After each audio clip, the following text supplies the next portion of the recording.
100 kilometre દૂર હતું, હવે 500 કિલોમીટર દૂર છે. અને હવે જે જાણકારી મળી રહી છે તે પ્રમાણે કે 36 કલાકની અંદર જ્યારે યુટર્ન લેશે ત્યારે ગતિ તેમાં વધારો થશે. શક્તિ વાવાઝોડું જે છે તીવ્ર બની ગયું છે. માછીમારોને 5 દિવસ દરિયો ન ખેડવા સૂચના આપી છે. ગુજરાતના દરિયા કિનારે જોવા મળ્યો છે કરંટ. ગુજરાતના કેટલાક વિસ્તારોમાં પણ વરસાદ જે છે તે જોવા મળી રહ્યો છે.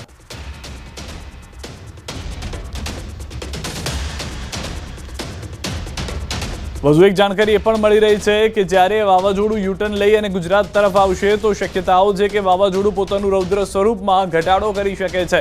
એટલે કે સિસ્ટમ હાલમાં વાવાઝોડાથી અતિશય ગંભીર વાવાઝોડું બની ગયું છે, જેને સાયક્લોનથી સિવિયર સાયક્લોન કહેવામાં આવે છે. તે નબળું પડી અને ડિપ્રેશન અથવા ડીપ ડિપ્રેશન બની શકે છે. પરંતુ જે અસર છે તે ગુજરાતના કેટલાક વિસ્તારોમાં ચોક્કસથી થશે.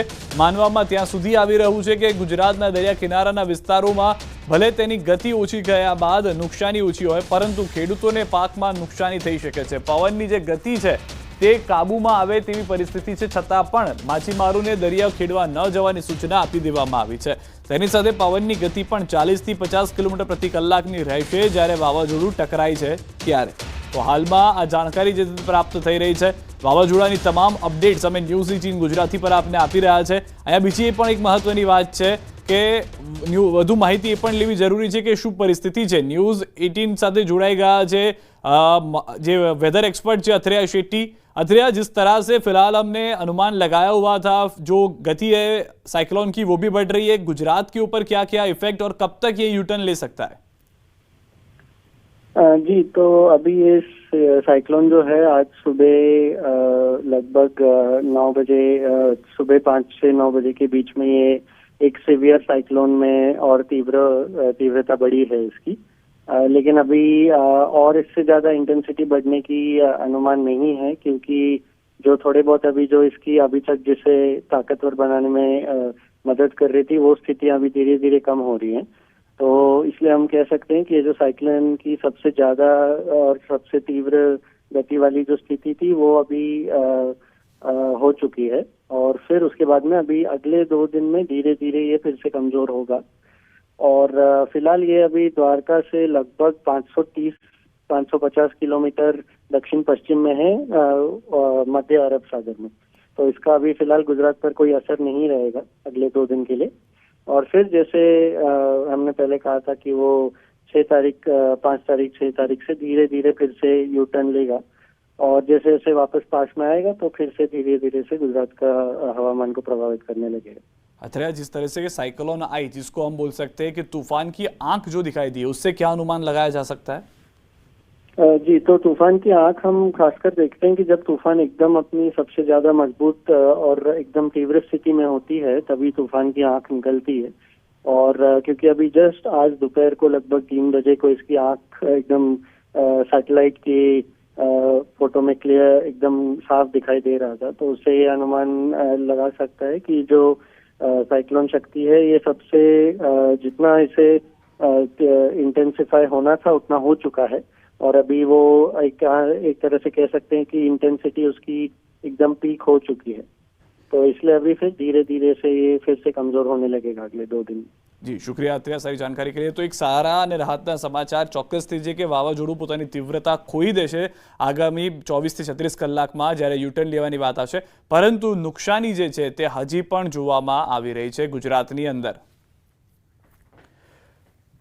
અમે આપને એ બતાવી રહ્યા છીએ કે વાવાઝોડાની આંખ શું હોય છે. પહેલા એ આપને બતાવી દઈએ કે વાવાઝોડું અત્યારના 500 કિલોમીટર દૂર છે, પરંતુ તેની જે અસર છે અહીંયા આગળ આપ જોશો તો સફેદ રંગના કેટલાક વાદળો જોવા મળી રહ્યા છે. એ છે ગુજરાત પર તેની અસર, જે ઉત્તર ગુજરાત ઉપર મોટા પ્રમાણમાં થઈ રહી છે, કારણ કે એ વિસ્તારની અંદર વરસાદ જે છે તે અત્યારના જોવા પણ મળી રહ્યો છે. બીજી હવે વાત કરીએ કે જે વાવાઝોડું અત્યારના 500 કિલોમીટર દૂર છે ગુજરાતથી, તે વાવાઝોડું અહીંયા આગળ આ જે છે તે તેની આંખ જોવા મળી રહી છે. આ સેટેલાઇટ ઇમેજ જે છે તેની અંદર આપ જોશો તો આખું વાવાઝોડું ગોળ ફરી રહ્યું છે.